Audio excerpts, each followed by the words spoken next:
Welcome to Media in the Mix, the only podcast produced and hosted by the School of Communication at American University. Join us as we create a safe space to explore topics and communication at the intersection of social justice, tech, innovation, and pop culture. Jessica, thank you so much for being here. Lauren, thank you so much for being here. So just to give you guys a little background on both, so Jessica is pursuing a master's in strategic communication at American University, and Lauren is a first-year public relations student at American University. Jessica, do you want to tell us a little bit about what you do on campus? Sure. So I am in the master's program for strategic communication. It's a one-year program, so I started at the end of last August, and I will be all done this August, which is so sad because I'm loving it. Now it's going to be time to go, but I'm having the greatest experience. I am a teaching assistant on campus, and I get to actually lecture in that class, so that's been really special. And I also take 4 classes each semester, so it's pretty jam-packed, but learning a lot, really grateful for it. Yeah, everyone that I know that took that 1 year has said it goes by so fast, and I wish there was more, but time flies, truly does. And Lauren, what do you do on campus? So on campus, I work in the Office of Alumni Relations, and I'm a public relations student. So it's kind of fun working with all of the SOC staff and faculty and go to school with them. Awesome, that's really great. So one thing we're going to talk about a lot today is the mentorship program that you both are a part of. I'm actually a mentor this year. This is my first year doing it, which is really exciting. But basically, for anybody listening, the reason why we want to bring more light to this is because it's really great. So our students get connected to a mentor in the SOC industry, which can be anything from the music business to art to video to directing to producing, journalism, whatever it may be. We have a long list of SOC mentors who are more than willing to help our students. So I know you two are a part of the mentorship program this year. Jessica is actually my mentee, so it'll be a good opportunity for me to find out if I'm doing a good job. So Lauren, who's your mentor? I have Amy Weiss, and she has a PR firm in DC. Amazing. So that's going to be a lot of what we're hitting on today, just questions. We want our students to know what works, what doesn't, what can we change, if there's anything that we can change, add, just a good opportunity to hear from you both. So I want to start with how the year's been going. How has it been adjusting to DC, if this is your first time in DC? The year has been smoother than I expected. This was a big move for me. I did undergrad only 15 minutes from my house, and this was a 150-mile move. Yeah. And so, of course, I had the usual worries of, am I going to make friends? Which I know I would, but everybody worries that when they're going to a new place. And I also knew that grad school would be different than undergrad. And so I was just nervous to see in what way it would be different. Yeah. And this is a huge city, just in terms of the whole world. I mean, the president lives down the road, and a lot of people have prestigious internships, and it just feels like so much is happening right here. So I was curious to see how and when I would find my place, but I think it happened a lot faster than I expected. I really put myself out there early with making friends and with signing up for the mentorship program to gain you as a friend and a mentor. And the faculty have been so supportive that my classes have been fun and enriching and challenging, which is what I wanted from them. Yeah, that's awesome. And on the note of grad school versus undergrad, can you give us a few examples on what's different maybe? Or what can people expect if they're thinking about grad school? Sure. So the biggest thing I've noticed with grad school is there's just an expectation that a lot of your fundamentals are there, that you have good writing mechanics and you know how to cite your sources and do some basic research. A lot of that gets reviewed quickly, but there is that expectation to move beyond it and get more into creative projects.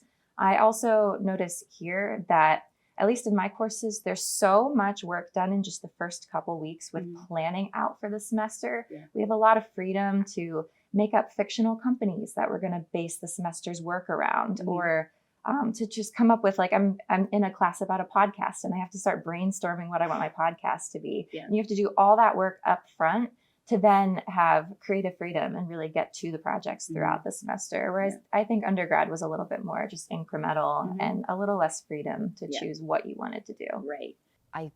what I learned in grad school is the more freedom I had, the more responsibility I had. Because sometimes when you're under that tight schedule of just kind of a little bit of hand-holding undergrad, it's like, okay, I have someone guiding me. But grad school, the biggest shock to me was, oh, okay, so this is all on my own, which is interesting. Lauren, how about you? Undergrad's a little bit different of an experience. How's it been going? I mean, I've been enjoying it. I'm from Southern California, so kind of far away. I've never seen snow before. It snowed yesterday. Oh my goodness. Best time ever.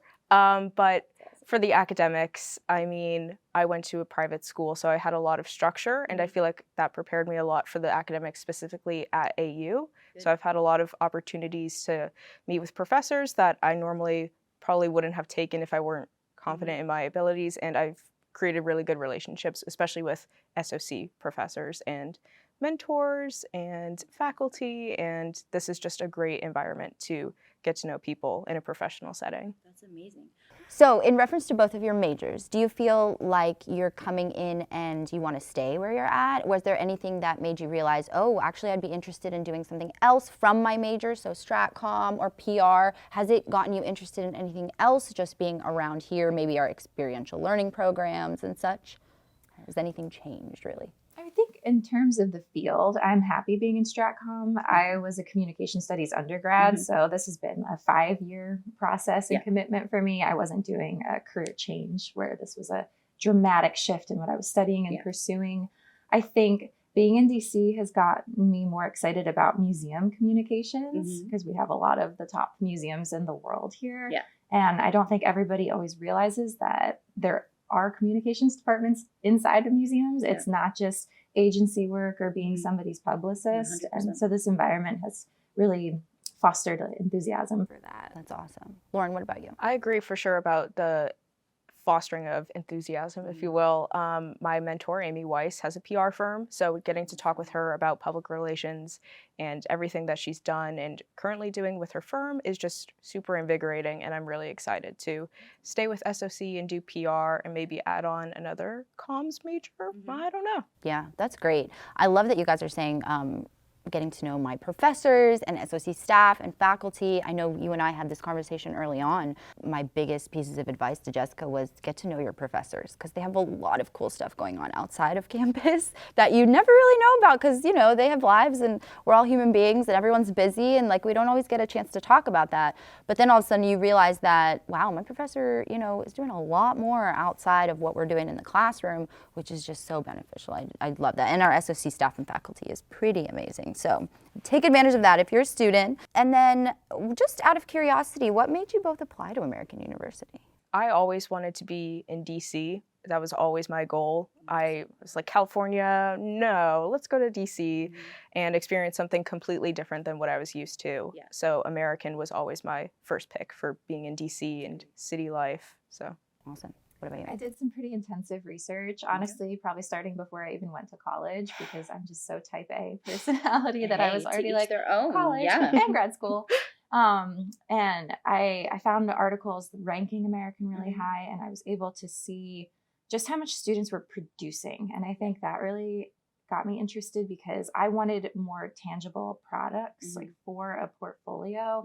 And I was seeing we had like this media studio. People were making documentaries and a lot of people were published already at such a young age. And so I kind of wanted to bring that into my life and be in that environment where people were doing that. I know DC is always a huge seller. So my one fun question I'm going to throw in there, any spot around DC that's kind of like become your spot or you just love to go to kind of de-stress or anything like that? Or really just a cool spot you found around DC?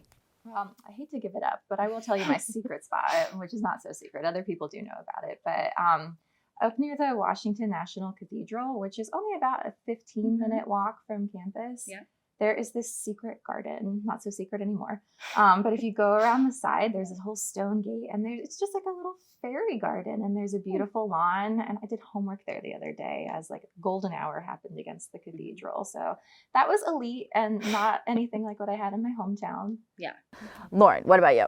I will always brag about sitting at the Capitol and doing homework. It's not a secret place. It's very public, but I just really enjoy going down there and going by myself and hanging out and seeing like I'm working towards doing something here in this town with these people and I think it's just fun. Yeah, and you're like immersing yourself. You're right there. I'm you right know? there. Anything I'm you literally think- right there. Exactly. You're like, this could be me walking into this building one day. Yeah, so fancy. That's awesome.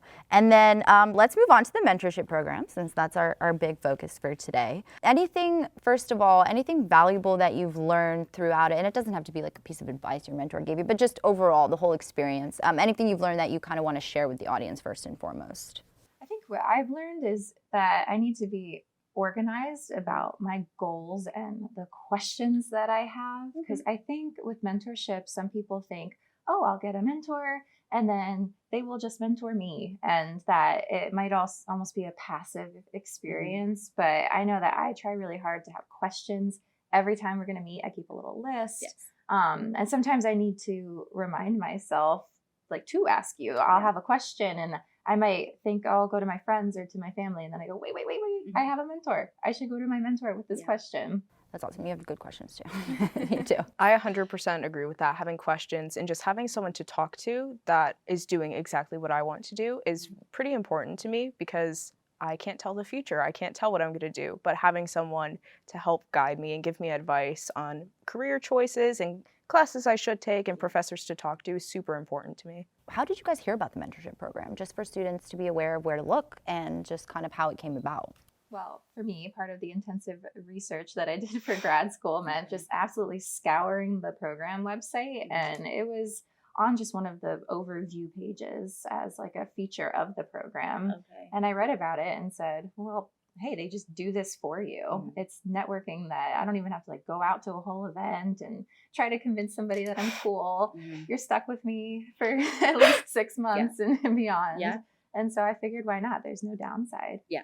My boss, Lindsay, recommended the program to me and said, hey, we have a lot of really cool people. And that was all I needed. I was like, I just want to talk about public relations or communications in general. So thank you, Lindsay. No, thank you, Lindsay. Actually, though, because I know a lot of students don't know about it. So that's why, you know, this is a great opportunity for us to just kind of spread awareness about the whole thing. So the mentorship is a really great program to just kind of connect you to that person and be like, the hard part's done. So from here on out, we can just, you know, create a relationship, ask each other questions, which is awesome.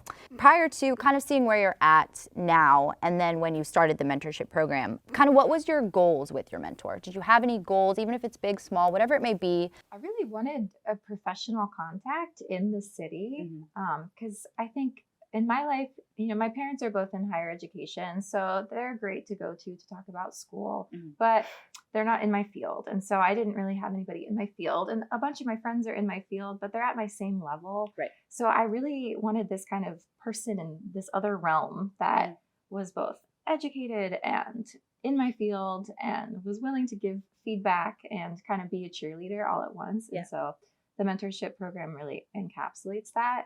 And I also love mentoring. I have done it a little bit in the past and I would like to do it again. And so I figured I should be a mentee here first and then I would be more prepared to pay it forward later. You learn a lot from both sides of it too, you know. I think I was a mentee at one point, that made me a better mentor. I think being a better mentor sometimes makes you a better mentee. It's vice versa, you know, which is great. And Lauren, what about you? I just needed someone to help guide me a bit. I came to DC knowing absolutely no one. So I just wanted someone to be there and to be comfortable talking about my classes with, or about how school is going, my career choices, what I'm interested in the future of doing, especially because I mentored in high school. So like, I'm a professional now. But I just wanted someone to have a conversation with a few times a month, just to check in and know that someone was in my corner. What do you think? I know we've, in our first meeting that we had, we talked about what it means to be a not a good mentee. What do you think makes for a bad mentor? And is there anything you can give on your side that mentors can look out for? I think some mentors might struggle to give advice if their mentee's not going directly in their path, because it's the easiest to speak from our own personal experiences or go, well, these are my contacts, but they might not be relevant to you. But I would challenge mentors to see their value beyond their very specific niche in the industry. Because you might not, I mean, you and I are not in identical fields, and this is not a critique of you. This is just thinking. Give it to me now. It's okay. Thinking globally, that you are still able to give me advice about if I want to apply to something, or if you happen to know other people who could help me that maybe aren't directly in your lane but are contacts. So just not being so limited to what you've done and trying to reproduce a carbon copy of you. And I 100% agree. I think the idea that maybe a film major is not really welcome with public relations, but I feel like there's a lot of overlap, especially in skills that are kind of overlooked. So I think especially paying attention to the broader idea of comms and everything that has to go in with that. Yeah. That's a great point. Anything you'd like to see that maybe we could do to keep you guys more connected or just add to the experience a little more? I would love if there were mentor social, so we could also meet other people's mentors, because a lot of us talk about each other's mentors and go, oh, they sound really cool too. And I mean, again, with the networking, I think that could be an interesting event, because I would feel comfortable saying, hi, this is Grace, this is my mentor, and like showing you off and introducing you to my friends. And then everybody could gain like additional mentors as well, and you know, in addition to the full-time partnership. It's a great idea, actually. I like that idea. Yeah. Just a little shout out to my undergrad people. I think this is a very valuable program and I've learned a lot from my mentor. So maybe not something that we can do, but just to become aware of the mentorship program, especially for undergrad, because I know some friends of mine in SOC, I kind of sell off my hidden information that I've found because of my mentor. So I feel like a lot of people would benefit from it. So if you're listening to this, you should look into the mentorship program. Into the mentorship program, yes. And we're always adding new mentors and mentees. It's such a great group of people. Even this year too, just learning who was like an SOC alumni, I didn't even realize that. I'm like, oh, that's so cool, you work here, you know? So we had Emily Hall, who's an alumni, works in LA now, works for You on Netflix. And she got that job because the person working there was an AU alum. And in LA, you don't really hear a lot of people graduating from American University, you know? So it was like this East Coast connection that got her this opportunity and opened that door, started that conversation simply because it was just, oh, you're also an AU alum? So we're like everywhere, but you really got to research and find us. All right, fun question, pivot. What's your favorite class you're taking right now? I really liked the writing for strategic communication class that I took last fall, because we did get to make a fictional client, and then we had to write all types of products just for that client. So we did a speech and an infographic, and we did key messages that you would give to a spokesperson on TV. And so I had to really stretch my brain and like make up new events or new things to say. But it also doubled almost as like a branding class, because I had to have a consistent voice and consistent imagery throughout the products. And I also just really loved Professor Kano, who teaches That's here. awesome. Who's your client? Who is your fictional client? I made a pet fostering organization in DC. So I got to have lots of little animal graphics. You can never go wrong with a cat and a puppy. Pet foster. That's awesome. Lauren, what about you?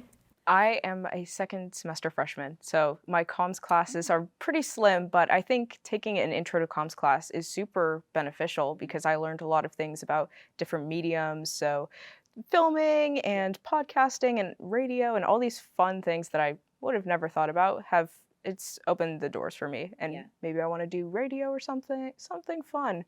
So just taking Comms 100, super interesting. Yeah, you're in like the understanding media phase right now. Yeah, I remember that. Yep. Let's end a little bit on this note right here. So Jessica, I'll ask you, how are you preparing yourself for post-graduation and kind of what comes next after this year? And Lauren, how are you preparing yourself to kind of find what you like and specialize in that, you know, junior, senior year era of like, okay, this is what I think I know I want to do? I've started applying to summer internships. So I am in that deep resume phase and practicing interview questions on what are my strengths and what are my weaknesses, because that's going to be the whole next 2 months for me.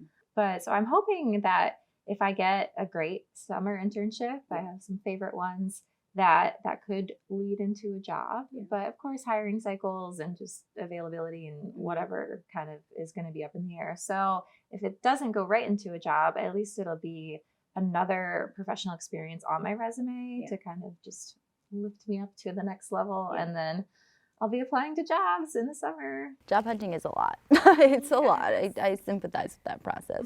Lauren, what about you? Just for the future, I'm going to keep talking with my mentor and learning more about PR and just the things that I should be expecting in the future. Looking forward to taking more comms classes, though. Yes. And is there like I guess this is more internship question, but is there a specific resource you're using or any like websites you'd like to throw out there to help you find internships or? Yeah, I've gotten some notifications on LinkedIn, which has exposed me to companies. I really want to work in-house instead of at an agency. So the particular company matters a lot to me. It's not like I'll just be at a firm serving 8 to 10 different companies. Right. I've also talked to you. One of the internships I'm applying for is one that you told me about. And then I think just thinking about which businesses in DC, because I want to stay in DC, that I want to work for. And if you go to their website and click on the careers tab on most websites, then you can just scan through what's available. And I'm looking at what I'm a good fit for. That's great. Yeah. And some of these websites do actually have like a little notify me button. So if you are looking for a certain like department where, you know, a certain position opens up, you can always get notified and keep in contact, which is great. Last thing to end on, one word to describe the mentorship program. I would say intentional. Okay. And then in more than one word, I'll explain that I think you need to be intentional about what you want from your mentor, and then also on building that relationship with what you can give them in return, so that it really is a two-sided relationship, and that you're not just passively hoping that mentorship will happen. You are taking charge and being intentional about everything. Exciting. Okay. It's maybe a basic word, but I feel like talking to someone has really given me an excitement for my major and the things to come. So exciting. That's great. I noticed that you two both mentioned just like talking to somebody. And sometimes that's really all we need in like a mentorship relationship. That can also be a benefit to the mentorship program if you just want someone to kind of guide you. That's helpful too. Thank you, Lauren and Jessica, for joining me on the podcast today. You are our first video podcast, our first student-led podcast, which is so exciting. Thank you both so much. It was a pleasure to have this conversation with you. Thank you, Grace. Of course. And if you want to check out our bi-weekly episodes dropping on Wednesdays on Anchor, Spotify, Apple Podcasts, Google Podcasts, or wherever you listen to your podcasts, click that subscribe button, and if you'd like to support this podcast and the School of Communication, go to giving.american.edu to donate now. And that's a wrap.